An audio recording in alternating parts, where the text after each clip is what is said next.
Action, réaction, salam alaikum wa rahmatullah, au propos de Din al-Qayyima. La vérité à propos du djilbab, est-il le seul vêtement sur la sunna? Regardons, incha'Allah, la vidéo. Donc, il faut savoir que dans le Coran, Allah subhanahu wa ta'ala, pour parler du vêtement légiféré pour la femme, donc un vêtement qu'on appelle shal'i, est mentionné 3 fois dans le Coran. Donc il y a hijab, djilbab et khimar. D'accord? Donc qu'est-ce qu'un djilbab? Qu'est-ce qu'un khimar? Qu'est-ce qu'un hijab? On fera une vidéo sur la chaîne, peut-être qu'on l'a déjà fait. Un hijab, ça implique en réalité le djilbab et le khimar. Un hijab, ça implique ces deux choses. Parce que de base, le djilbab couvre également la tête, ainsi que le reste du corps. Par contre, pour le khimar, ça implique uniquement la tête.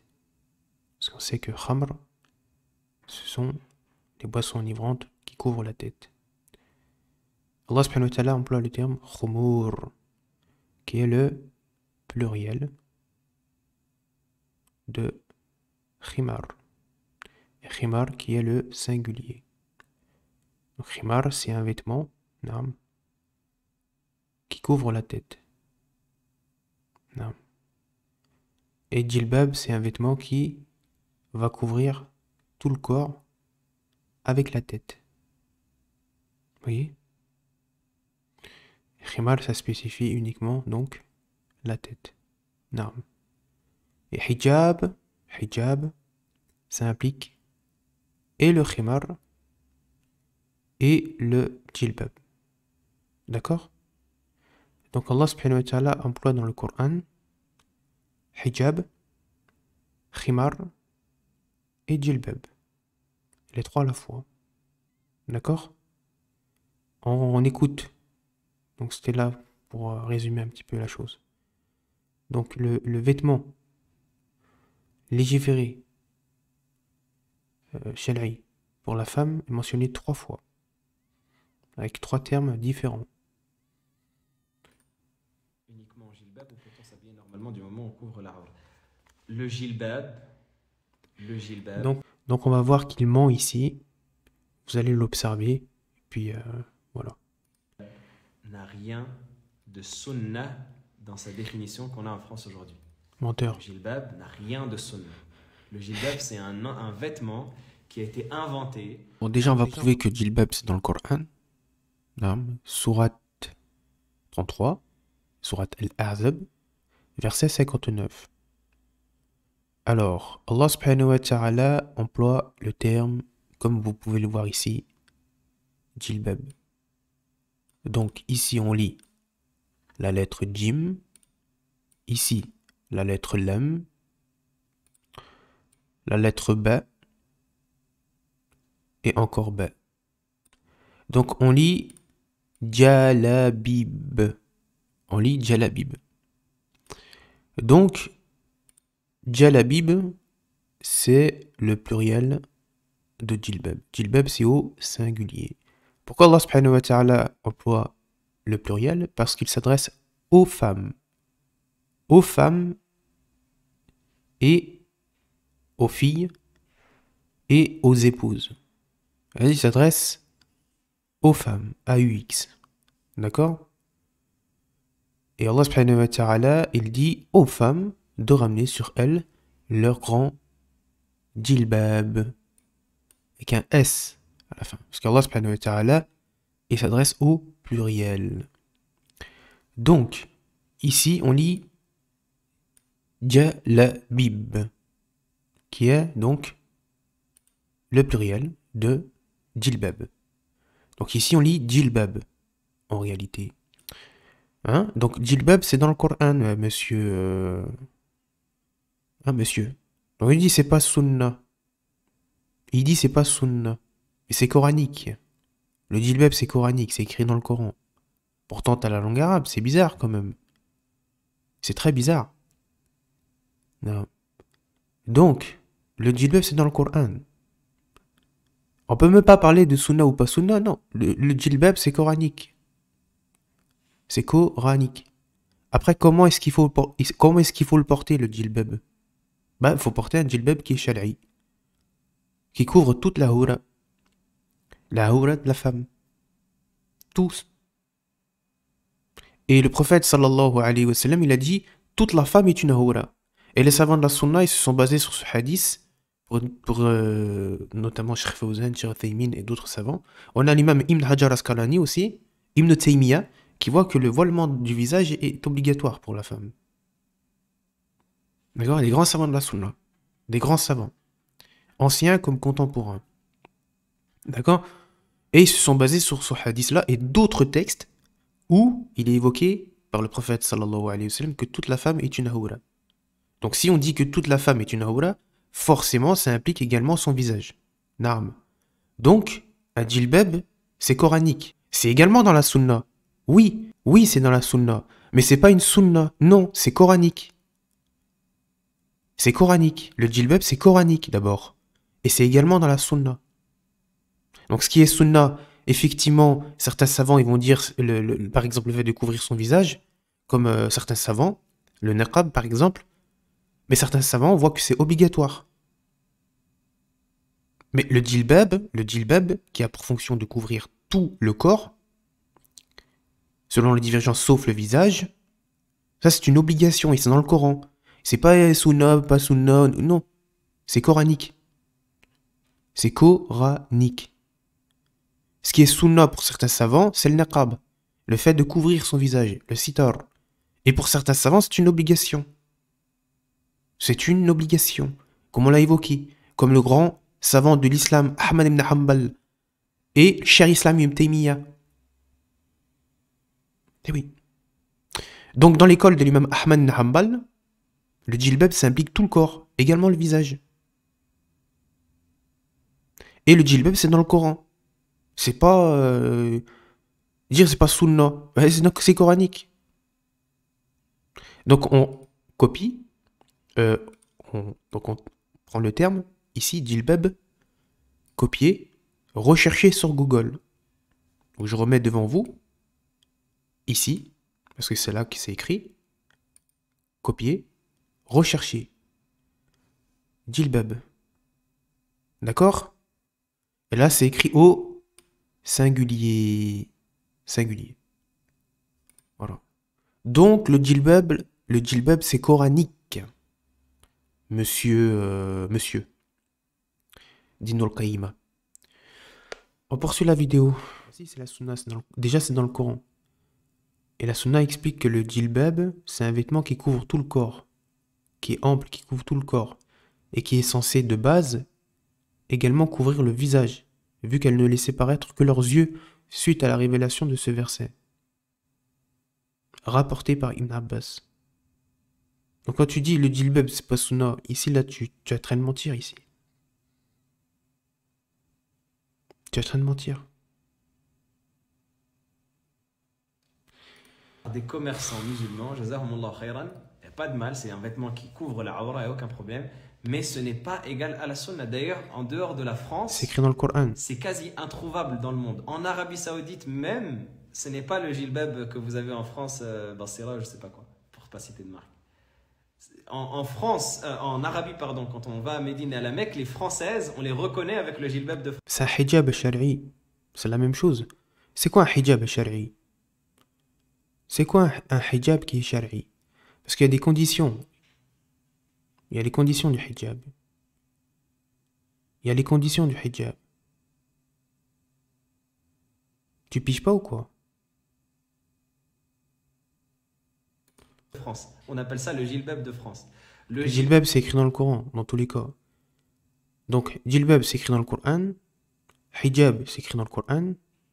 Et khimar, c'est écrit dans le Coran. Le djilbab, ce n'est pas la sunna. Le djilbab, c'est la sunna, c'est le Coran. C'est un vêtement parmi tant d'autres. Si la femme veut porter le djilbab, après il y a les conditions justement du hijab qui impliquent et le khimar et le djilbab. Mais de base, le djilbab est censé te couvrir tout le corps, également la tête. Naam. Aucun problème. Et le khimar, ça spécifie uniquement la tête. Le jilbab si elle le veut. Mais qu'elle ne dit Sinon, Allah subhanahu wa ta'ala, il aurait employé le terme khimar ici. Mais il a employé le terme djilbab. Ici, ça prouve que ces deux vêtements ne font pas la même fonction. Sinon, Allah subhanahu wa ta'ala, il aurait dit, il aurait évoqué encore khimar. Naam. Donc ça prouve ici que djilbab et khimar, c'est deux choses différentes, bien que khimar, ça cible uniquement la tête, et djilbab, ça cible tout le corps, mais y compris la tête. D'accord? Inch'Allah, on poursuit. disent pas que c'est ça la sunna, de sorte à ce que la femme qui ne porte pas le jilbab, Et elle n'a hijab, quand on parle de hijab, on parle des deux choses à la fois. Et du khimar et du djilbab. pas porté le hijab légiféré. Non. Le voile légiféré, c'est quoi? C'est que la femme, elle couvre tout son corps sauf le visage et les mains avec des vêtements larges. Point. Une fois qu'elle a fait ça, c'est fini. Alhamdulillah.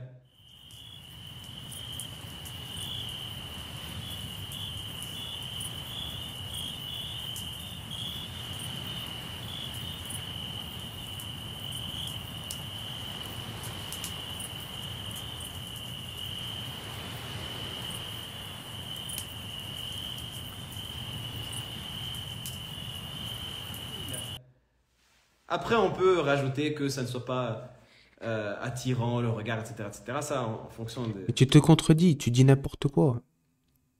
Tu dis djilbab, c'est pas dans la sunna. Ben, le djilbab, c'est dans le Coran. C'est un vêtement qui est shal'i. Justement. Pourquoi tu dis c'est pas sunna alors que c'est dans le Coran? C'est contradictoire. Là, tu sais pas lire. Vous lisez l'arabe, vous? Pourtant, oui, vous lisez l'arabe, c'est ça le pire. C'est dans le Coran, djilbab.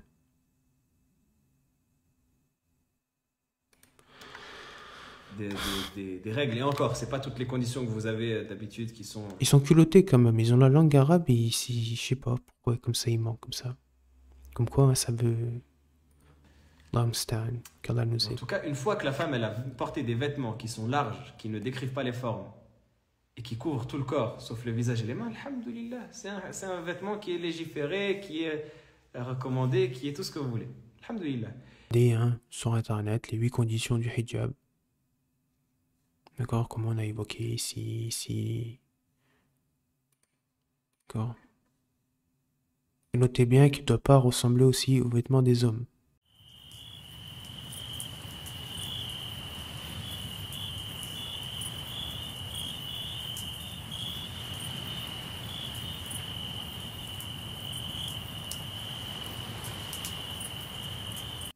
Non, ce qui va dire une absurdité d'Ibn al-Qayyim, il va dire en gros que la femme peut mettre un pantalon large. C'est faux. Cheikh Uthaymin d'ailleurs, il a interdit cela. Il n'y a pas de pantalon large pour les femmes. Cheikh Uthaymin, il a blâmé cela. Cheikh Uthaymin. Du moins, le Cheikh Uthaymin voit que c'est une ressemblance aux hommes. Non, et c'est le cas. Le fait qu'une femme porte un pantalon, d'autant plus s'il est large, c'est une ressemblance aux hommes.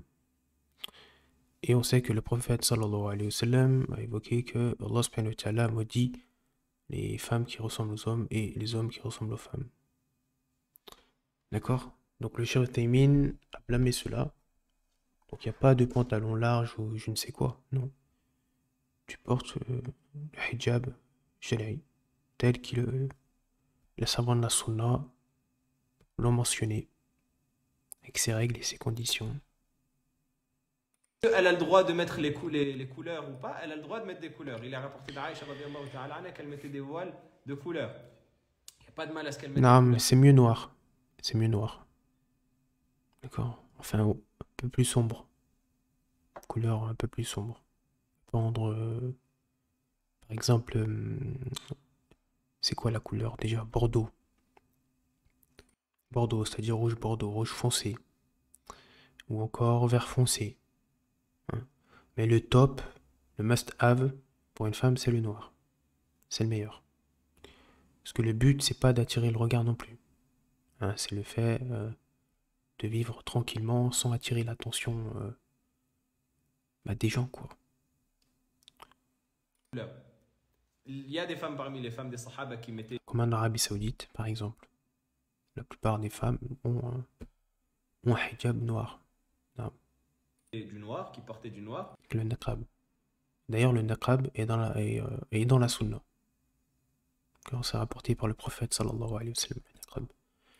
Comme elles ont été décrites dans un hadith. Mais le niqab, c'est comme un khimar en fait.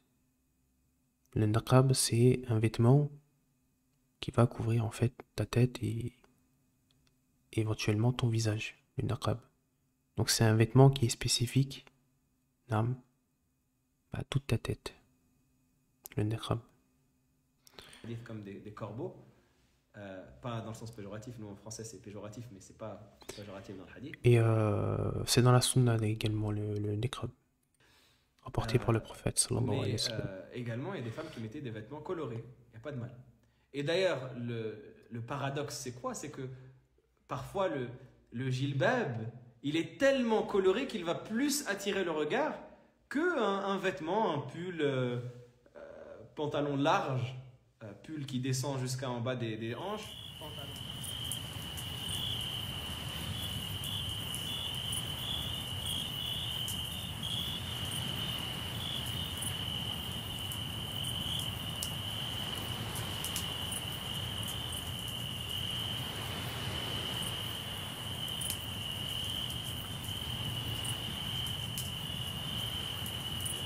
Pantalon large et hijab que la femme va porter de manière normale. Le hijab va plus attirer le regard. Le jilbab, pardon, il va plus attirer des regards. Tu as des jilbabs aujourd'hui bleu électrique, vert pomme, rose bonbon, fuchsia, je sais pas quoi. On les voit. Mais on s'en fout de ça. Nous, ce qui nous intéresse, c'est que le jilbab, c'est dans le Coran. Le jilbab, c'est dans le Coran.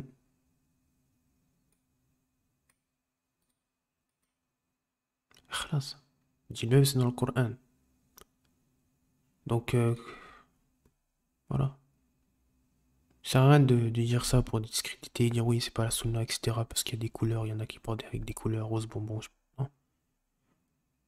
Le jilbab, c'est dans le Coran.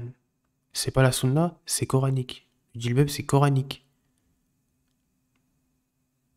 C'est même pas dans la sunna, c'est Allah qui dit. C'est Allah qui parle du jilbab. Lui-même, subhanahu wa ta'ala. Mais toi, tu dis c'est pas sunna. Mais c'est coranique. C'est Allah qui est devant. Lui-même, subhanahu wa ta'ala.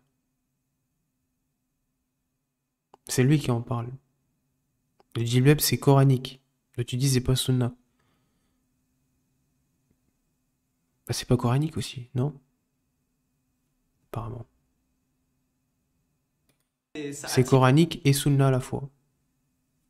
Parce que c'est un vêtement qui est shari'i. Et les épouses du prophète étaient habillées ainsi. De manière, un vêtement bien ample. Vu que le Cheikh Uthaymin a dit que le port du pantalon est une ressemblance aux hommes. Pour la femme. Que c'est interdit pour elle. Donc c'est quoi qu'elle portait? Alors, c'est un hijab qui est shari'i. Avec un jilbab ample et large, tel que nous le connaissons, et tel que sont habillées justement les femmes en Arabie Saoudite. Voilà. Donc nous, le hijab, les conditions du hijab, on le connaît. Je ne dis pas sunna, mais c'est coranique. Le jilbab, c'est coranique. Tire dans la rue. Là ces titres-là. Et en plus, jilbab avec un gilet au-dessus, jilbab bleu électrique avec une veste en jean, et ça y est, khlas. Même tu veux pas la S'il fait froid. regarder, c'est dans ton champ de vision. Oui, c'est sûr qu'il faut éviter les jilbabs qui sont trop colorés. Mais c'est pas le rapport avec le titre. Changer de titre au pire. Dis éviter les jilbabs trop colorés. Mais dire tu utilises cet argument de le fait qu'un jilbab soit trop coloré pour dire que c'est pas sunna. Là c'est pas bien là ce titre là. C'est quoi ce titre là? Le jilbab c'est coranique. Ce qui est peut-être pas coranique, c'est le fait effectivement, de prendre un djellab qui est, voilà, qui est rose électrique. Un rose vraiment, voilà, quoi. Tu te mets en plein soleil, t'éclaires tout le monde, quoi. Il fait une crise d'épilepsie. Mais voilà, quoi. Mais c'est pas une raison pour dire que c'est pas sunna. C'est coranique, le djellab. Même si elle prend un djellab rose. Et quoi? Bien que, effectivement, faut prendre en noir, faut pas se faire remarquer comme ça. Prends un truc. Une tache sur le pare-brise. Tu veux pas la regarder, c'est dans ton champ de vision.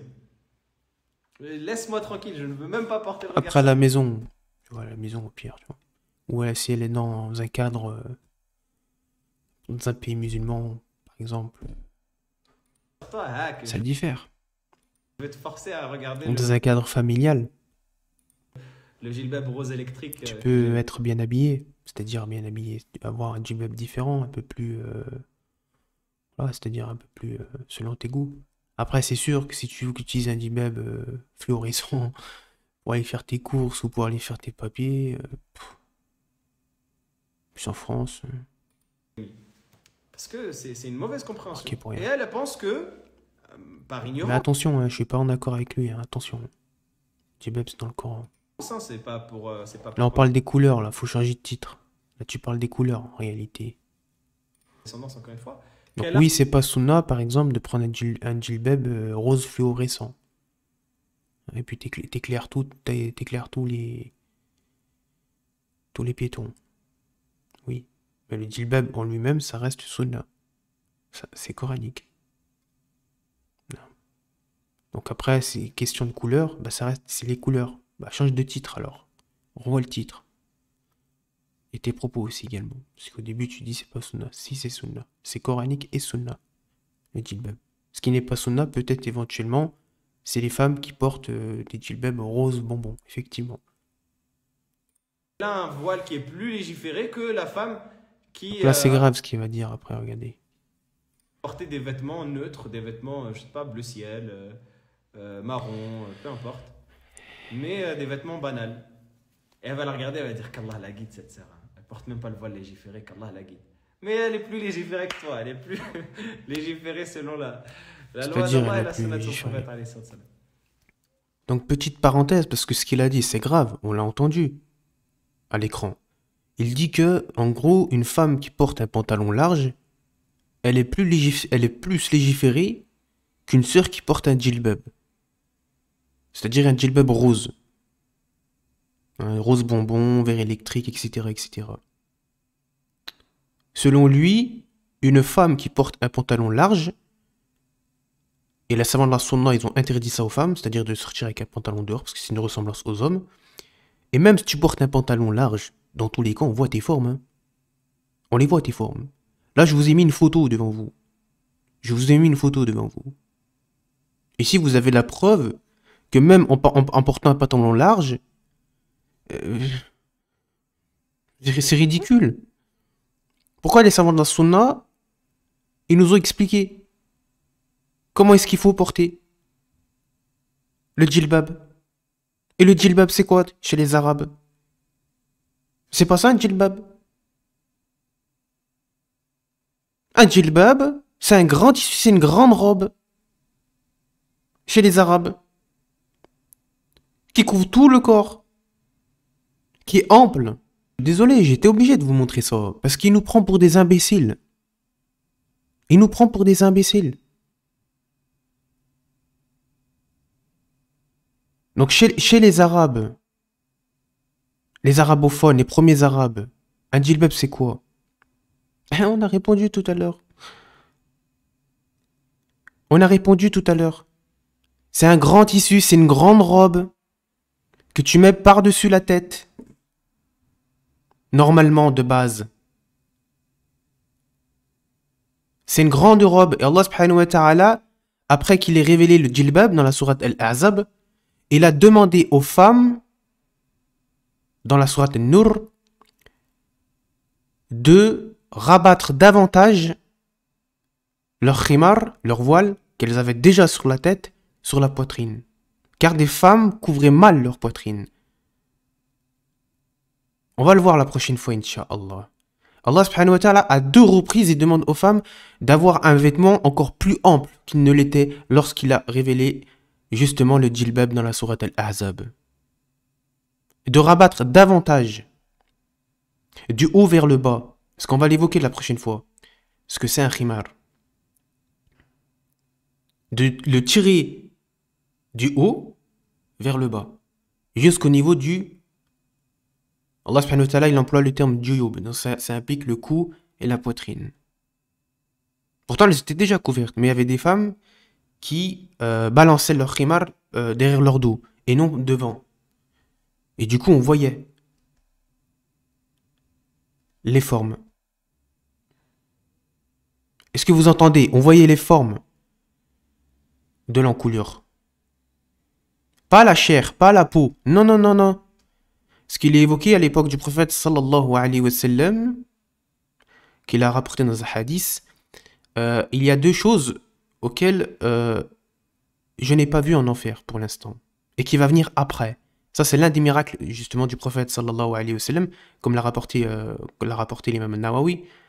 Il dit des femmes qui sont habillées et nues à la fois, en parlant des habitants de l'enfer, qui n'existait pas à son époque et qui va venir après. Des femmes qui sont habillées mais nues à la fois. Naam. Ça, c'est le hadith. Et, comme on l'a évoqué, à l'époque, il y avait des femmes qui balançaient leur khimar derrière leur dos et devant, c'était couvert mais pas assez. Et Allah subhanahu wa ta'ala a demandé aux femmes de rabattre davantage leur khimar vers le djuyub, vers l'encoulure, et non vers l'arrière. Ça, c'est dans le tafsir, Ibn Abbas. Allah subhanahu wa ta'ala, à 2 reprises, il demande aux femmes de se couvrir davantage. Donc, il n'y a pas de le pantalon, le pull, le truc. C'est écrit où, ça? Donc, un djilbab dans la langue arabe, c'est un tissu, c'est une robe que tu vas te mettre par-dessus la tête et qui va couvrir tout le corps et qui ne laisse paraître absolument aucune forme. Aucune. Et il ne doit pas ressembler aux hommes.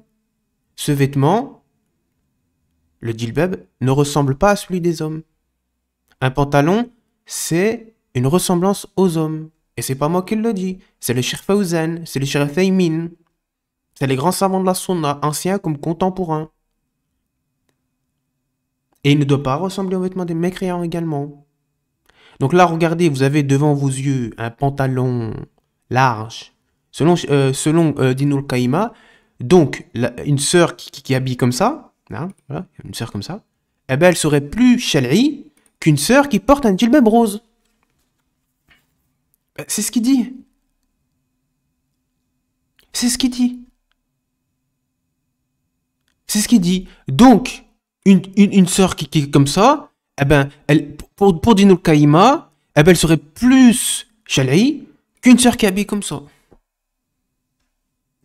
Parce qu'on est d'accord, c'est du rose de ça. On est d'accord. Donc ça, quand je regarde cette sœur-là, je vois de la pudeur. Je vois de la chasteté. Naam. Là, quand je regarde cette sœur, je vois cela. Par contre, attendez, non, c'est perdu. Ici, non. Ici, non. D'accord? Donc, Dinul Qayyima, il est bizarre quand même. Il dit que une femme qui porte le djilbab rose serait moins shal'i qu'une femme qui porte un pantalon large. C'est ce qu'il dit. Voilà, c'est ce qu'il dit. Bon, après, c'est vrai, j'aurais pu lui rajouter une veste. Mais c'est pareil. C'est la même chose. Ah là là, sacré Dinul Qayyima. Donc on peut regarder aussi d'autres djilbabs si vous voulez. Donc ça, c'est un djilbab qui est shal'i. C'est un vrai djilbab. Comme l'ont compris les premiers arabes, Naram. D'accord? Est-ce qu'on est clair? Est-ce qu'on est clair? On est clair. Et ça, c'est un khimar. Est-ce que vous voyez ici, là? Là aussi en rouge. Là ici en violet. Ça, c'est un khimar. Et Allah subhanahu wa ta'ala a demandé aux femmes de rabattre ce khimar-là qu'elle a davantage vers le bas. D'accord? Allah subhanahu wa ta'ala, il a demandé aux femmes de rajouter, justement, d'avoir un vêtement plus conséquent.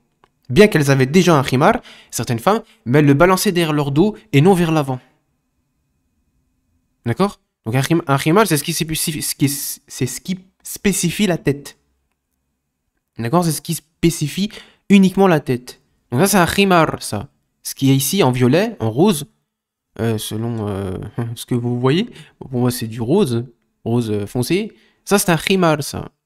Et en noir, c'est un djilbab. Djilbab. Est-ce que c'est clair? Mais le djilbab peut impliquer les deux. D'accord? Parce qu'à l'époque du prophète sallallahu alayhi wa sallam, lorsqu'on a révélé le djilbab, ça impliquait les deux. C'est-à-dire et la tête et le corps. Et vous avez des djilbabs qui font deux en un. Qui couvrent la tête et le corps à la fois. Est-ce que c'est clair? Donc ça, c'est un vêtement shala'i. Ça, c'est un vrai djilbab au point de vue du Coran. Du Coran. Naam. Est-ce que c'est clair? On est clair. Ouais, c'est une cape, à la fois une cape et une grande robe. D'accord? Le djilbab. Et Allah subhanahu wa ta'ala a demandé aux femmes de rabattre davantage ce khimar ici vers l'avant. D'accord? Dans le Coran. Donc voilà ce qu'est un djilbab au point de vue de l'islam. C'est ça un djilbab. Donc qu'il soit rose, rouge, bleu ou que sais-je, on demande aux femmes de porter cela. C'est clair, monsieur Dinoul Kaima? Donc toi tu dis dans ta vidéo que celle qui s'habille comme ça, eh ben, elle est plus chalerie qu'une sœur qui s'habille comme ça. C'est ce que tu dis. Voilà. On poursuit la vidéo, Inch'Allah. Donc voilà, il faut que ce soit des vêtements qui soient décents, qui soient éthiques, pudiques. Tant que c'est des vêtements qui sont larges, alhamdoulilah, le reste c'est pas... Même le pantalon s'il est très large, c'est-à-dire que quand je dis très large, ça veut dire que large assez... Cheikh Uthaymin a interdit cela. Voilà. Donc en fait, on en vient. Tu dis que le djilbab c'est pas sunna. Tout ça pour placer ça en fait. Voilà. Donc tu demandes aux sœurs subtilement, en gros, de porter un pantalon large. En gros, vu que le djilbab c'est pas sunna, selon tes propos, alors que c'est coranique, bah finalement, la sœur peut porter un pantalon large. Vu que tu essayes de discréditer le djilbab alors que c'est dans le Coran. T'es sacrément gonflé quand même. Cheikh Uthaymin l'a dit, Cheikh Fawzan pareil. Le Cheikh Farkous aussi, il a fait une fatwa là-dessus. La femme n'a pas à porter un pantalon, subhanallah. Et c'est une ressemblance aux hommes. Peut-être dans son foyer, il n'y a pas de problème par rapport à cela. Mais dehors, il n'y a pas de pantalon. Qu'il soit large ou je ne sais quoi. C'est une ressemblance aux hommes, il dit Cheikh Uthaymin. Pas de pantalon pour la femme. Pour ne pas dévoiler les jambes, pas de mal tant que, vous savez, le pantalon, le problème En c'est plus, que c'est un pantalon de camionneur, selon certains. Bah, c'est encore plus une ressemblance aux hommes, justement. quand on le monte à la taille elle est obligatoirement serrée. Sinon c'est une bulle, c'est plus un pantalon. Pour qu'il soit attaché, il faut qu'à la taille il soit serré. On connaît le Donc, il hadith, faut hein, qu'elle couvre la ressemblance taille, aux par hommes, les exemple, femmes avec un pull qui ressemblent aux hommes. long. Si elle a un pull long, elle couvre la taille, elle le descend jusqu'à que ça dépasse un petit peu la taille, là où le Ou alors les femmes habillées et nues à la fois. Donc les jeans moulés, troués, etc. Bah, ça c'est habillé nu à la fois. Non, parce que ça n'existait pas les jeans là, serrés comme ça à l'époque du prophète sallallahu alayhi wa sallam. Que malheureusement certaines sœurs ou certaines femmes portent. Bon, femmes après, certaines femmes font ce qu'elles veulent, hein. Mais ce genre de jean là, serré là, ça c'est habillé nu, hein. Ça rentre dans le hadith, ça, hein. Parce que le jean il prend. En fait, c'est comme si on te voyait toute nue. Parce que le jean, c'est une taille, en plus, c'est une taille enfant. Donc du coup, ben... Ça, ce genre de jean, par exemple, serré comme ça n'existait pas avant. Ça, c'est habillé et nu à la fois, hein. Ça rentre dans le hadith, ça, hein. Ils sont habillés mais nus à la fois. Non. Ça, c'est interdit déjà, ce pantalon. Et après, quand on parle donc du pantalon large, ça, c'est une ressemblance aux hommes également. Dans tous les cas, donc, les deux sont interdits. L'autre, c'est habillé nu à la fois, et l'autre, c'est une ressemblance aux hommes. Non. Et même le pantalon serré, c'est une ressemblance aux hommes en réalité. Parce qu'il y a des hommes qui portent des pantalons serrés. Donc, il faut remettre les choses chaque chose à sa place. Le pantalon, il se resserre. Mais si elle dépasse la partie où le pantalon se resserre, Il n'y a pas de et que pantalon. ça Tu portes pas couvre de ses pantalon, ma hanches, ça soeur. couvre ce qu'il faut couvrir à ce moment-là, et que le portes un reste djellab chalai. du pantalon est large, et que ça couvre également Mince. ses pieds. Là aussi, il faut attirer l'attention sur le fait que il y a des sœurs qui vont porter un jean serré qui va monter jusqu'au-dessus de la cheville. Et on va voir toute la cheville, on va voir le pied, et elle va porter des chaussures Nike Air Force, et on va voir tout le pied jusqu'à la cheville. Ça, il faut éviter. Ça, ce n'est pas à faire. Ça ne couvre pas ce qu'il faut couvrir dans le hijab. Il faut que le pantalon il soit assez long pour couvrir. Maintenant, si elle met des chaussures, il n'y a pas de mal. C'est pas, elle met des Nike Air Force. Elle fait ce qu'elle veut dans ses chaussures. Il n'y a pas de problème. Donc j'ai regardé un petit peu sur Google Images parce que tout à l'heure j'ai un peu exagéré avec le pantalon large concernant une autre femme. On a mis à l'écran un exemple. Alors j'ai tapé quoi exactement? Pantalon islam femme. Alors il faut savoir que déjà un djilbab, c'est une cape. C'est une cape, une grande robe, là, un grand tissu. Comme l'a rapporté le cher Islam Ibn Taymiyyah. On va vous mettre sa parole tout de suite après, Inch'Allah ta'ala. D'accord? Donc c'est ça un djilbab. Et donc le pantalon, c'est un vêtement qui est à part. C'est un vêtement qui, à la base, est pour les hommes. C'est un vêtement qui est pour les hommes. Bien qu'il y a les tenues pakistanais, je vais vous montrer c'est quoi, mais c'est pour les hommes. Les tenues pakistanais. D'ailleurs, j'aime bien cela. Je vais vous montrer c'est quoi. À tout de suite. Mais c'est pour les hommes. C'est pour les hommes. Les kamis pakistanais. Hein, je trouve qu'ils sont vraiment très très classe. Celui-là, il est beau. Bon, je sais que c'est pas le sujet. Je sais que c'est pas le sujet de la vidéo, mais en tout cas, je trouve que ça fait bien habillé. Celui-là aussi, pas mal. Classe. En bleu, classe. En noir, classe. Voilà. Ça, c'est pour les hommes, ça. Non. Ça, c'est pour les hommes. Les kamis pakistanais. Donc, du coup, il y a un pantalon. Hein? Après, si vous mettez parfois voilà, du Adidas, des survêtements, c'est pas grave. Parce que moi-même, j'en mets. Hein? Et quand je vais faire du sport, etc., je suis en survêtement. Et même pour sortir dehors, parfois, je suis en survêtement.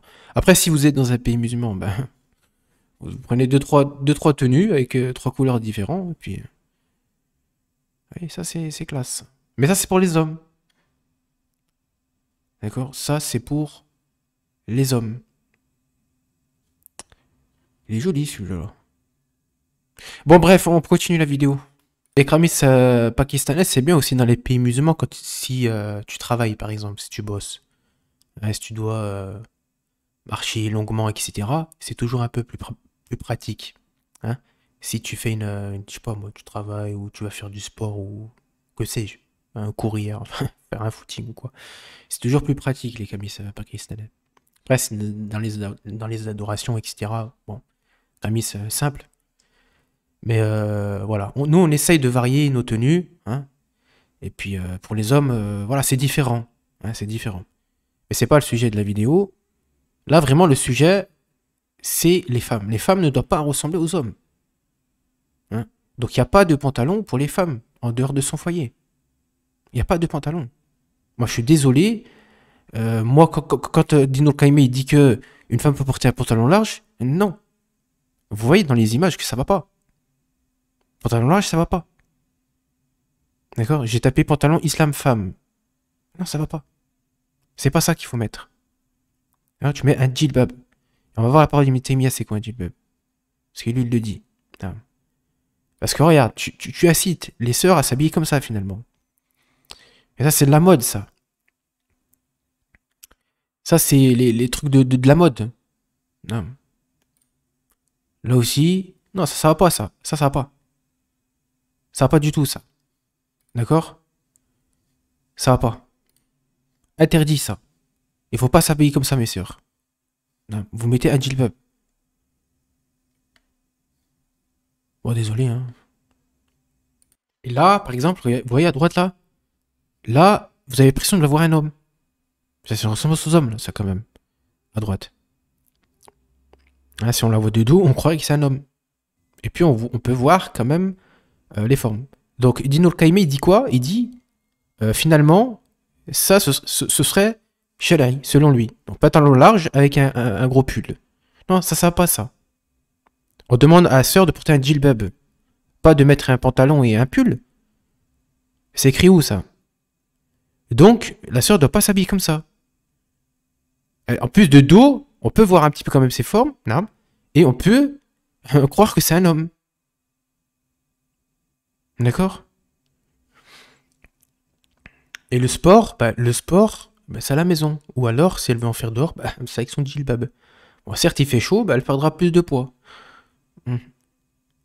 Ou alors, dans une salle privée, hein, avec des sœurs. Non.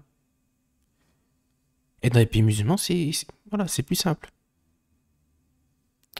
Non. Mais c'est pas le sujet de la vidéo. Le sujet de la vidéo, c'est qu'une sœur, lorsqu'Allah subhanahu wa ta'ala demande aux sœurs de porter le djilbab, c'est un djilbab comme l'ont compris les premiers arabes. D'accord? C'est une longue cape, une longue robe que tu mets par le haut et qui doit être ample. Très ample. D'accord? Inch'Allah, vous met la parole de Ibn Taymiyyah à l'écran. A tout de suite. En fait, il y a une autre vidéo qui est en cours où j'évoque les paroles de Samana Sunna qui parlent de ce sujet-là. Hein? Donc, du hijab, du djilbab et du khimar. Mais ça sera le sujet d'une autre vidéo. Inch'Allah. Et on va voir aussi le contexte de révélation. Le contexte de révélation. En lisant les tafsirs. Hein? Parce que lorsque Allah subhanahu wa ta'ala a révélé le djilbab et le khimar, il y a eu une explication. Hein? Et on va voir ça en détail, Inch'Allah, pour réfuter définitivement la secte des coranistes. Qui sont mécréants, kafir. Ils sont pas simplement égarés. Les coranistes sont mécréants. Ils sont des apostats. Naam. Et un coraniste, lorsque vous allez tomber nez à nez avec un coraniste, il n'est pas ton frère. C'est un mécréant. Donc attention à cela. Attention à cela. À ceux qui disent que toutes les sectes de l'islam qui prêchent la mécréance, le koufr, sont nos frères. Non, ce ne sont pas nos frères. Les chiites, ce ne sont pas nos frères. Les coranites, ce ne sont pas nos frères. Les djahmites, ce ne sont pas nos frères. Ce sont tes frères peut-être à toi, mais pas à nous. Donc ça serait une réfutation aussi aux coranistes. Du coup, regardez ce qu'il dit Ibn Taymiyyah. Donc la tunique, djilbab, correspond au manteau, mala'. C'est ce que Ibn Mas'ud appelle le par-dessus, rida'. Alors qu'elle est couramment désignée par le bas, ou la cape, izar. C'est une longue cape. C'est une longue cape qui couvre la tête et le reste du corps. Vous entendez? Ibn Taymiyyah, il dit dans son Majmou' al-Fatawa, le djilbab est une longue cape qui couvre la tête et le reste du corps, selon Abu Hubayd et d'autres savants. La femme l'enfile par-dessus la tête et ne laisse paraître que ses yeux, comme dans le principe pour le voile, le khimar, ou donc le foulard, donc le khimar, qui couvre le visage. Parce que de base, le khimar, c'est censé aussi couvrir le visage. Comme l'a rapporté Ibn Abbas, radiyallahu anhu. Et le khimar, c'est un vêtement qui couvre la tête, c'est un vêtement spécifié à la tête. On est clair? Voilà. Donc, le djilbab, il fait les deux. Il couvre la tête et le reste du corps. D'accord? Mais lorsqu'on veut parler uniquement de la tête, là on emploie le terme khimar. On est bon? On est bon. Donc le djilbab, c'est une cape. C'est une cape. Une longue cape, il dit. Ibn Taymiyyah. Il dit pas que c'est un pantalon. Il dit pas que c'est un pull. Hein? Il dit pas que c'est un bandeau. Hein? Le bandeau... Parce que si on écoute les coranistes... non, non. Et les cheveux de la femme est une haoura. On va le voir la prochaine fois avec les ahadiths du prophète sallallahu alayhi wa sallam lorsqu'on va parler de ce sujet-là. Naam. On poursuit le sujet. Donc on l'a écouté tout à l'heure. On a monsieur Dinoul Kaima qui dit que, en gros, on reconnaît les sœurs de France hein, par rapport à leur djilbab. Mais c'est faux. Le djilbab d'Arabie Saoudite est quasi identique de celui de France. On va le voir. On va le voir. Donc ça, c'est un djilbab. C'est une tunique. Une longue cape. Est-ce que c'est ce que Allah subhanahu wa ta'ala a voulu pour les femmes? Et le djilbab d'Arabie Saoudite n'est en rien différent à celui de France, subhanallah. Ça reste une longue tunique. Donc lui, il essaye d'embrouiller les gens. Il essaye d'embrouiller les gens pour rien. Il essaye d'embrouiller les gens pour rien.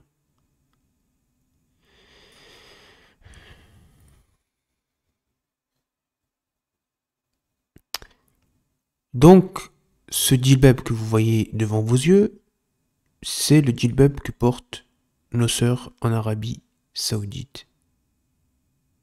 C'est clair? Donc, maintenant, moi, je vais vous montrer ce qu'est un djilbab en France. Et c'est exactement la même chose. C'est la même chose. Non. C'est la même chose. Donc, on va vous montrer ça, Inch'Allah. À tout de suite. Donc, il faut savoir aussi que les djilbabs saoudiens sont vendus en France. Non. Voilà les djilbabs de France. C'est la même chose. C'est la même chose, Dinoul Kaima. Tu vois bien ici que c'est la même chose, les djilbabs de France. C'est une longue tunique, c'est une longue cape. Ça, c'est une boutique en France. C'est la même chose. C'est la même chose. Ça, c'est les djilbabs de France, justement. Mais c'est la même chose. Vous voyez bien que c'est la même chose.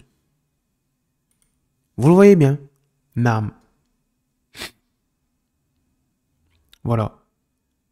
Donc, on a observé précédemment les djilbabs en Arabie Saoudite. Est-ce que vous voyez une différence?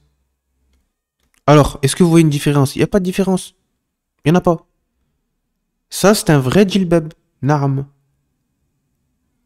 Un vrai djilbab. Voilà. On poursuit. On va vous montrer d'autres boutiques de France. Ici, encore. Naam. Djilbab. Djilbab. Djilbab. Djilbab. C'est le djilbab de France. Est-ce que il y a une différence entre le djilbab de France et le djilbab d'Arabie Saoudite? Non. On l'a vu précédemment. On l'a vu. Naam. Voilà, donc on remet hein, l'écran. Hein. Djilbab Arabie Saoudite. D'accord? Et il faut savoir que le dévoilement du visage en Arabie Saoudite n'est pas interdit. Alors oui, les savants qui l'ont rendu obligatoire. Mais si tu vas en Arabie Saoudite en tant que femme, tu dévoiles ton visage, ne t'inquiète pas, les flics ils vont pas te tomber dessus. Non. Les femmes ont le droit de dévoiler leur visage, mais elle doit couvrir tout le reste de son corps. Tout le reste de son corps avec un djilbab, y compris ses cheveux. D'accord?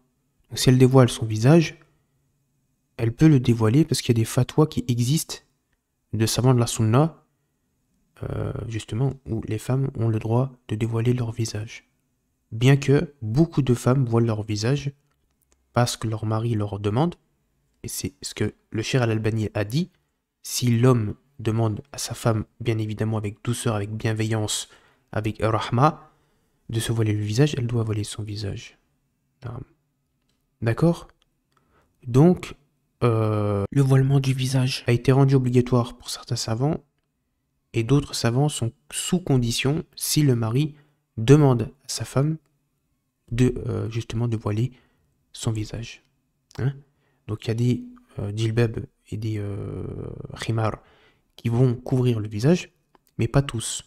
Donc il faudra ajouter un sitar. Si vous êtes dans un pays musulman. Après, comme je vous l'ai dit, il faut revenir aux gens de science.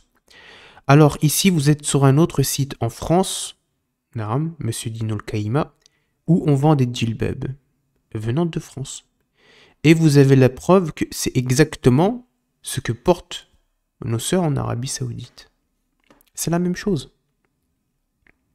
C'est exactement la même chose. Naam. Et d'ailleurs, regardez, elles appellent ça le djilbab saoudien également ici. Regardez, le djilbab saoudien. D'accord? Mais ça, c'est en France, c'est une boutique de France. On poursuit. Donc, j'ai retapé djilbab Arabie Saoudite femme. Donc, voilà. Vous voyez que c'est la même chose. Ici, ici, ici, ici. Là. D'accord? Donc, c'est exactement la même chose, sauf que c'est sur là, on va rajouter un sitar pour couvrir leur visage. On est clair?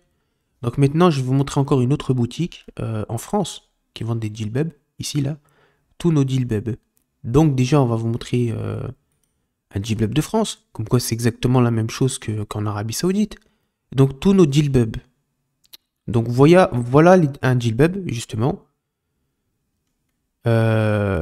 coranique. Ça, c'est un djilbab. Vêtements djilbab, c'est ça. D'accord? C'est pas le bandeau de Serena Williams, le pantalon, le pull, la chemise. Non, un djilbab, c'est ça un djilbab. D'accord? C'est ça un djilbab. On regarde un petit peu encore. Hein.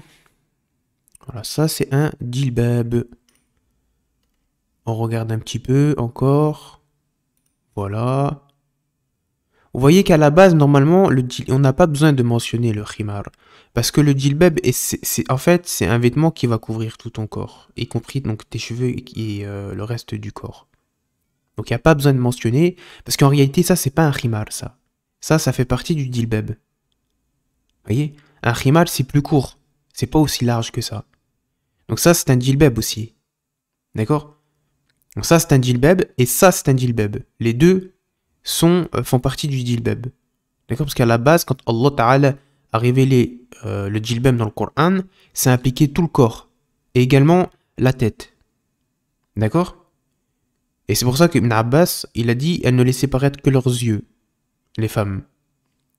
Parce que le djilbab, ça implique tout le corps. C'est un vêtement qui va justement couvrir tout ton corps, comme ça.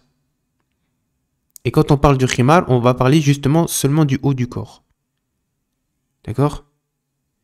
Donc là, c'est un djilbab. Il n'y a pas le khimar ici. Là, normalement, ça, c'est un djilbab de base.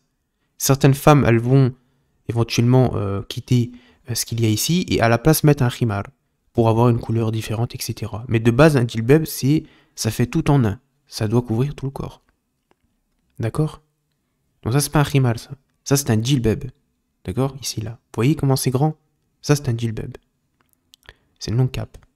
Et il y en a un autre aussi par-dessous. C'est un 2 pièces. Après, il y a les 1 pièce. Vous voyez? Mais un djilbab, vous voyez, même dans le 1 pièce, vous voyez là, il n'y a qu'une pièce, on est d'accord. Il n'y a pas de vêtements. Bah ça, vous voyez que le djilbab de base, même sans ajouter de khimar, eh bien vous voyez que de base, il couvre tout le corps. D'accord? Donc qu'il y ait une pièce ou deux pièces, ça n'enlève en rien que le dilbeb, il couvre tout le corps. Mais quand on veut parler uniquement de la tête, et spécifier uniquement la tête, là éventuellement on peut parler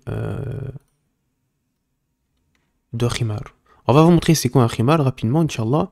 Donc voilà un djilbab ce que c'est. Mais Dinul Kaïma. C'est pareil qu'en Arabie Saoudite. Et franchement, il n'y a pas de mal qu'une sœur le prenne en bleu ou en. Ça, c'est des couleurs assez sombres. Hein. Encore ça va, ça. Hein. En bleu, en orange, il est pas mal. En violet, c'est beau le violet. La sœur, elle peut s'habiller comme ça. D'accord? Après, c'est vrai que c'est mieux noir, mais bon. Après, trop fluorescent, c'est vrai que. Mais sombre, ça va, tu vois. Encore à la limite, ça va, sombre. Ça va, par exemple.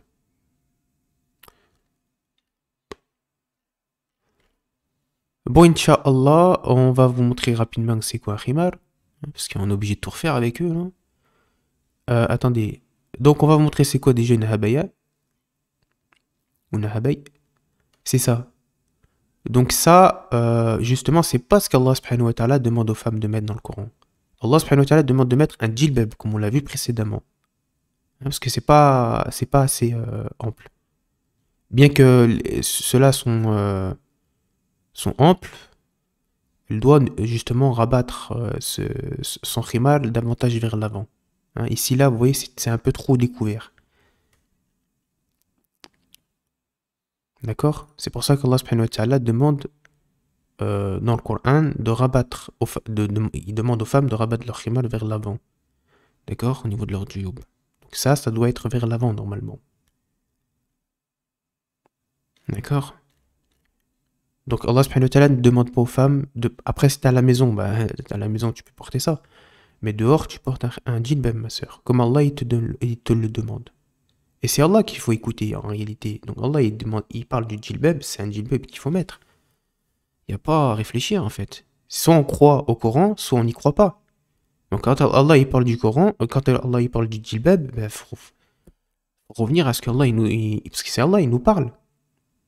C'est Allah qui parle le Coran. D'accord?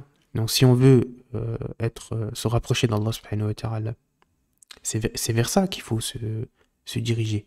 Vers ce qu'Allah il nous demande. Et Allah il parle du djilbab.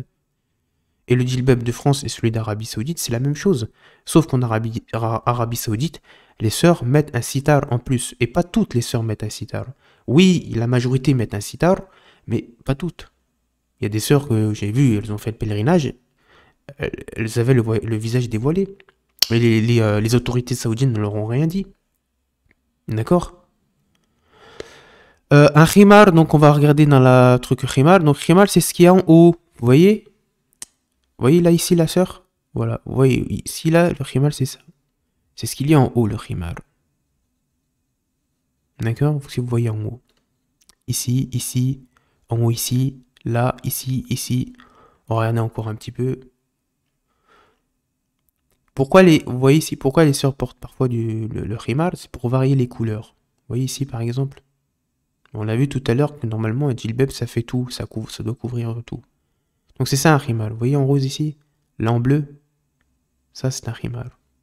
Parce que c'est un vêtement, justement, qui spécifie uniquement la tête et justement l'encoulure, le cou et la poitrine. Et ça doit descendre un petit peu plus bas aussi, parce que le ventre, on peut voir aussi la forme du ventre. Donc voilà ce que c'est un khimar, c'est ça. Et Allah a demandé dans le Coran aux femmes de rabattre ce khimar-là vers le bas. Fait qu'on voit pas les formes justement de la poitrine et le cou. Donc voilà ce que c'est un khimar, c'est ça. Vous voyez en marron? Voilà. Ici, là.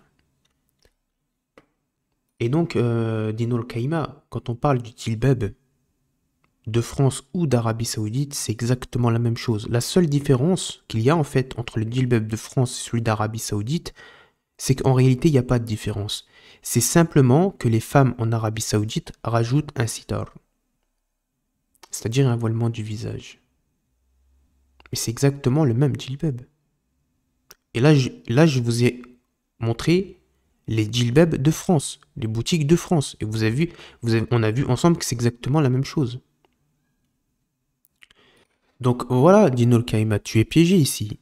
Donc au final, tu demandes aux sœurs de s'habiller comment? Comme ça, avec un petit voile sur la tête et avec une veste comme ça et un jean. Bah, j'ai l'impression. Ou comme ça encore. Parce que vu que c'est un pantalon large, ça. Bah oui, c'est un pantalon large. Mais attention, elle a un voile sur la tête. Mais on demande pas à la femme de mettre un voile sur la tête. On demande à la femme de mettre un djilbab. Un djilbab. Et le djilbab, justement, il couvre la tête de base. On demande pas à la sœur de mettre un voile sur la tête. On demande à la sœur de mettre un djilbab. Comme Allah subhanahu wa ta'ala le demande. C'est pas un djilbab, ça. Ça, c'est un pantalon, un pull, une chemise et une housse de coussin. Je me moque pas, hein, mais soyons sérieux au bout des moments. Une écharpe. Hein. Parce que ça, c'est une écharpe, ça, c'est pas un voile. Un Gucci. Voilà. Ah, c'est la folie, là. Ah bah oui, bah regarde, pantalon large. Oui, bah oui, donc les chevilles, faut couvrir. Donc si on couvre un peu mieux les chevilles, ça passe, selon Dino Kaima. Parce que faut pas laisser les chevilles à l'air. Ça va pas. Je suis désolé de vous montrer des femmes comme ça, mais au bout des moments, faut arrêter de prendre les gens pour des jambons. Faut arrêter. Parce que lui dit pantalon large. Ben voilà, ben on y est, en pantalon large. Mais attention, elle a une écharpe. Donc ça passe. Hein, selon les coranistes. Hein, les coranistes. Voilà, ça c'est bon, c'est shala'i. Non, on demande à la sœur de porter un djilbab. Comme Allah subhanahu wa ta'ala le demande dans le Coran. Naam. On poursuit la vidéo et je pense que... Voilà. Hein. Voilà. Ça va pas du tout. On demande pas à la sœur de s'habiller comme ça. Tu portes un djilbab, Urti. Bon, je suis désolé de vous montrer ça, mais j'étais obligé parce que... Donc ça va pas, ça. Tu portes un djilbab. On t'a pas demandé de mettre le pantalon de ton père. Tu portes un djilbab. Comme Allah, subhanahu wa ta'ala, nous demande dans le Coran. Donc soit on suit le Coran, soit on suit la sunna du prophète sallallahu alayhi wa sallam, soit on suit les fatwas innovés par les réformistes, les réformateurs. Des fatwas qui n'existent pas en réalité, qui ont été innovés. Le fait de dire que la femme peut porter un pantalon, ça c'est une fatwa que les gens de l'innovation, les réformateurs ont innové. Ils ont innové. Mais Allah, lui, il dit quoi? Il dit que les sœurs croyantes doivent porter un djilbab. Comme l'ont compris, dans la langue arabe, les premiers de notre communauté. Les premiers. Inch'Allah, on poursuit la vidéo. Mais le truc, c'est qu'il ne faut pas que ça s'arrête au-dessus de la cheville. Il faut que ça couvre tout le pied, quitte à ce qu'elle mette quelque chose de plus haut, par exemple, mettre des chaussures, des 50 000 vues quand même. Regardez ça quand même. C'est 60 000 vues. Hein. 60 000 vues. Et nous, sur nos chaînes, on fait quoi? Des centaines de vues, pas plus. Allah musta'an, qu'Allah nous aide. Hein. On recherche pas des vues, parce que les savants de la sunna, ils ont dit, même si tu fais une vue ou deux, 3 vues, tu fais ça pour Allah. Tu fais ça pour Allah. Même peut-être dans une mosquée, il y a 2 personnes dans la mosquée, tu veux faire un prêche, fais ton prêche. Même s'il y a 2 personnes. Parce que c'est pour Allah. Et il y en a qui font beaucoup de vues, mais ils égarent. Ils font des vues, c'est pour l'ego, c'est pour le nefs. Et puis, ils s'en rendent pas compte que, malheureusement, ils mènent en erreur les musulmans. Alors, certains sont contents de faire des vues. Et même, peut-être même certains monétisent leur chaîne. Mais à côté, voilà, au jour de la résurrection, on verra. lequel des salaires était le plus important. En réalité, c'est pour Allah. Non. Donc, l'espace commentaire désactivé, dommage. Vraiment dommage, parce que je pense qu'il y a des frères qui ont dû répondre. Déjà, le titre est complètement faux. Il fait ce parallèle avec les couleurs et le djilbab noir, couleur noire. Et c'est pour ça qu'en Arabie Saoudite, vous voyez toutes les femmes qui sont en noir. Après, il n'y a pas de mal. Voilà. Si vous voulez un hijab. Après, c'est mieux de prendre sombre, une couleur sombre. La couleur bordeaux, par exemple, le violet, sombre. C'est des belles couleurs, ça. Ça, c'est sombre et c'est discret. Non. Mais le djilbab, c'est dans le Coran. C'est dans le Coran. Et dans la Sunna. La Sunna est expliqué. Ce verset. Donc, le djilbab, c'est coranique. On peut pas dire c'est pas Sunna. Quand tu dis djilbab, c'est pas Sunna, c'est grave de dire ça. C'est grave. Donc, Inch'Allah, on va regarder autre chose et puis on conclura la vidéo. Donc, on va conclure avec cela. Donc, c'est un post de nos frères, la Sunna. Une page que je vous conseille de suivre d'ailleurs. Sur Facebook, sur Twitter ou sur YouTube. Vu qu'ils ont une chaîne YouTube. Non. Donc, ils ont parlé de Din al-Qaïma. Bon, ils l'ont pas mentionné, mais ils sont en train de parler de Din al-Qaïma ici sur ce post. Hein? Qui a dit ça? Donc, c'est Din al-Qaïma qui a dit cela. Non. Ici, le frère cible Din al-Qaïma. Donc, on va regarder vite fait les dits. Oh, ah, d'accord. Donc, il n'y a personne. Okay. Donc, on va lire ça ensemble, puis vous allez faire le lien, Inch'Allah ta'ala. Donc, le 8 avril 2022. Donc, on va voir quand est-ce que la vidéo de Din al-Qaïma date. A tout de suite. Donc, la vidéo date du 1er avril. Le 1er avril, il nous a laissé comme ça une blagounette. Hein, le poisson d'avril. Hein, voilà. Le djilbab n'est pas sunna. Le djilbab, c'est coranique. C'est dans le Coran, c'est Allah qui dit. C'est le maître des cieux et de la terre qui parle. C'est dans le Coran, le djilbab. Et l'autre, il nous dit, c'est pas sunna. Allah musta'an. Et c'est Allah qui dit. C'est Allah qui parle. Le djilbab est coranique, change le titre. Donc, le 1er avril, regardez. Donc, le 8 avril, il y a ces frères-là qui ont réagi. 7 jours plus tard, là, comme quoi il parle bien de lui. On lit ensemble, puis on conclut la vidéo. Dire que le djilbab ne fait pas partie de la sunna est une approximation dangereuse. Dans le verset 59 de la sourate Al-Ahzab, Allah subhanahu wa ta'ala ordonne aux femmes de rabattre leur grand djalabib. Djalabib, qui est le pluriel de djilbab, comme il le mentionne ici le frère. On l'a vu tout à l'heure. Donc sur elle-même. Qui est le pluriel de djilbab, car Allah subhanahu wa ta'ala s'adresse aux femmes, AUX. Les exégètes ont expliqué le sens de ce terme par un vêtement porté par-dessus le voile, comme on l'a vu tout à l'heure avec Ibn Taymiyyah, qui recouvre tout le corps.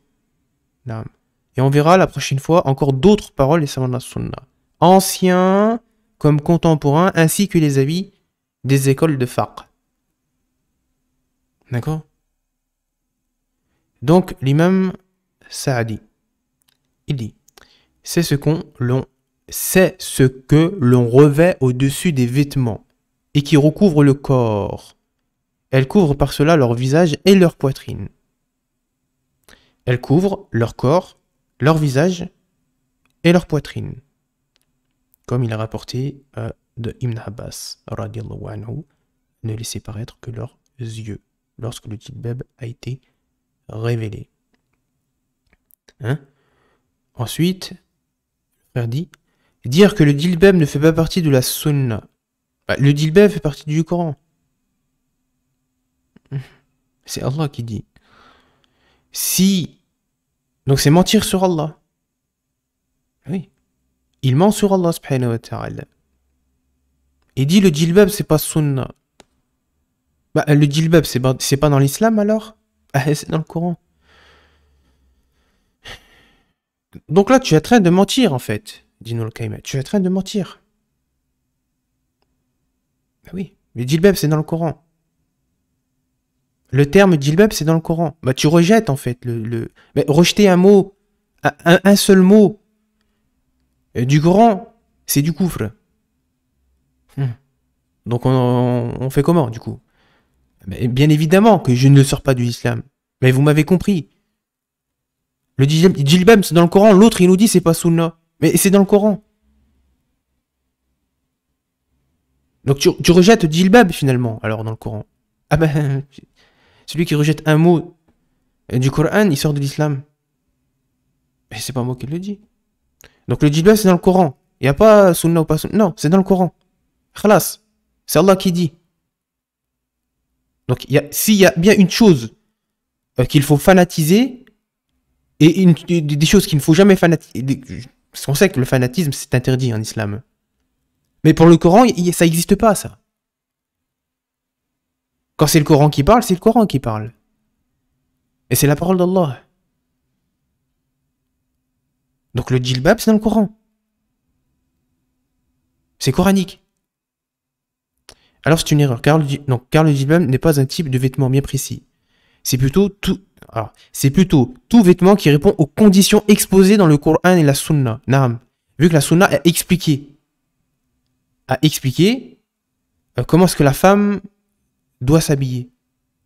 Elle doit pas ressembler. On l'a vu tout à l'heure avec les conditions. Elle doit pas ressembler aux mécréants. Elle doit pas ressembler aux hommes. Ça doit être ample. On doit pas avoir ses formes. Le djilbab doit pas être parfumé, etc., etc. D'accord? Les conditions. Donc je vous invite à aller voir tout seul. De toute façon, on le verra la prochaine fois. Donc la Sunna est venu expliquer en détail cela. Mais il dit bien c'est dans le Coran. C'est dans le Coran. Il faut que l'habit de la femme musulmane réponde aux conditions donc, du vêtement légiféré. Donc ce qu'on appelle shari'i. Tiré des textes de la révélation. Du Coran et de la Sunna. Et le djilbab répond parfaitement à celle-ci. Et c'est pour ça qu'Allah subhanahu wa ta'ala a mentionné le djilbab dans le Coran. Parce que c'est ce vêtement qu'il veut pour la femme. C'est pas le pantalon, le pull, le truc, le bonnet, le bandeau de je ne sais qui qu'Allah subhanahu wa ta'ala a voulu pour la femme. C'est le djilbab. Et ce vêtement, justement, répond parfaitement à celle-ci. À ce qu'il veut pour les femmes. C'est un vêtement qui de base est shari'i. D'accord? Contrairement à la majorité de ce qu'on peut voir aujourd'hui, malheureusement. Non. Le djilbab est aujourd'hui admis par la masse des gens, la communauté l'accepte et le reconnaît comme un vêtement qui convient à la pudeur. Pourquoi démolir ce travail? Tout le monde sait que ça peut finir par djilbab, abaya, vêtement large, petit voile, égale à rien. Il a raison, le frère. Il a raison. Combien de sœurs on voit, wallah, c'est vrai, elles quittent le djilbab. Elles quittent leur djilbab parce qu'on leur a enseigné le laxisme. Hein. Probablement. Hein. De toute façon, il n'y a que... Hein. La majorité des femmes qui quittent leur djilbab, elles ont été victimes du laxisme. Du laxisme, des laxistes. Mais c'est qui prêche le laxisme? Ah bah c'est les réformateurs. Elles entendent comme ça, voilà, des prédicateurs réformistes, réformateurs, et puis elle-même, elle en vient à avoir une pratique de l'islam qui elle finit par quitter son djilbab parce qu'elle entend des discours. Elle entend des discours par-ci par-là. Elle ne revient pas vers les savants de la sunna. Elle va dire, ouais, tel youtubeur, je l'aime bien, j'aime bien son visage, j'aime bien comme il parle, etc.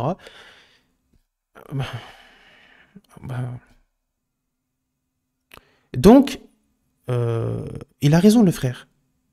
Il y a beaucoup. Le diable aussi, hein, il travaille par rapport à cela. Petit à petit, le diable, il va t'amener vers son délaissement total. Hein? Soit des vêtements larges, et après, petit par petit peu, après, il va te dire petit voile, après, etc., etc. Il va te faire de waswas. Et petit à petit, il va te finir. Voilà, bah ouais. Donc, non, de base, ce qui est obligatoire, c'est un djilbab, comme Allah subhanahu wa ta'ala l'a mentionné dans le Coran, et avec ses conditions, comme c'est mentionné dans la sunna du prophète sallallahu alayhi wa sallam. C'est clair? Non. Alors, bonjour, revenons aux exégèses explications des spécialistes de cette matière comme Ibn Kathir, l'imam al-Tabari, l'imam al-Baghawi, l'imam al-Qurtubi, naam, les grands exégètes du Coran, qu'Allah leur fasse miséricorde à tous. Qurtubi, j'aime bien. J'aime bien Qurtubi. Al-Baghawi, pas mal. Ibn Kathir. Tabari, c'est un grand exégèse. Il faut avoir. Ce qui paraît, il est pas conseillé pour les débutants hein, en sciences. Mais celui de Ibn Kathir, de Qurtubi et Al-Baghawi sont très bien. Hein, sont très très bien. Puis il y en a d'autres. Hein. Inch'Allah, on poursuit. Bah, je pense, j'ai plus besoin. En fait, j'ai plus rien à dire. J'ai plus rien à dire. J'ai tout dit concernant ce sujet-là. En réponse à monsieur le frère, malgré tout, hein, parce qu'on ne sort pas de l'islam, mais ça reste un innovateur. C'est un innovateur, malheureusement. Malheureusement. Hein. Et on ne dit pas qu'il est en enfer. On ne dit pas qu'il est en enfer. On ne dit pas qu'il est en enfer pour l'éternité. Attention à ceux qui sortent de l'islam, les gens de l'innovation. On ne sort pas les gens de l'innovation de l'islam. Et ils peuvent revenir. Ils peuvent se repentir. Donc attention à la secte. Hein. Vous connaissez, hein, Daesh, Al-Qaïda, etc., les Khawarij. Eux, en fait, comme ça, ils se permettent de dire un tel il est en enfer, lui il est en enfer, lui il est en enfer, lui il va rester pour l'éternité. Subhanallah. Subhanallah. Fais gaffe. Fais gaffe à cela. Même les gens de l'innovation, on ne dit pas qu'ils sont en enfer. Nous, ce qu'on dénonce, c'est le moment présent. S'il revient, walhamdulillah. S'il revient pas, Allah il fait ce qu'il veut. Mais on ne dit pas qu'un tel ou un tel ou un tel il est en enfer, parce qu'il a dit une parole d'égarement. Et déjà, il peut revenir de sa parole d'égarement. Mais nous, ce qui nous a demandé de faire, c'est de dénoncer le moment présent. Ce qu'on voit. Comme l'ont fait les savants de la Sunna. Comme l'ont fait les musulmans à travers ces siècles-là. On juge ce qu'on voit. Le moment présent. Le futur, ça ne nous intéresse pas, ça. Et on ne dit pas un tel et un tel ou un tel ou un tel où il est en enfer, non. Un apostat, c'est un apostat, c'est un mécréant, oui. Mais est-ce qu'il va mourir mécréant? Allahu a'lam. Tant qu'il est vivant, il peut revenir. Oui, on doit le juger mécréant, mais est-ce qu'il va mourir mécréant? On n'en sait rien. Est-ce qu'il est destiné à l'enfer? On n'en sait rien. En réfutation, c'est que des khawarij. Oui, c'est important de dire qu'un tel ou un tel, par exemple, voilà, Hassani Hussein ou d'autres, sont parmi des gens d'innovation, voire même certains sont des apostats. Hein. Ousmane Timera, pour moi, c'est un apostat. Mais est-ce qu'il va mourir apostat et où est-ce qu'il va aller en enfer? Ça, on n'en sait rien. On n'a pas à se prononcer là-dessus. Hein? Petit rappel en plus, Inch'Allah, que je me fais à moi-même et khair, Inch'Allah. Salam alaikum wa rahmatullah wa barakatuh.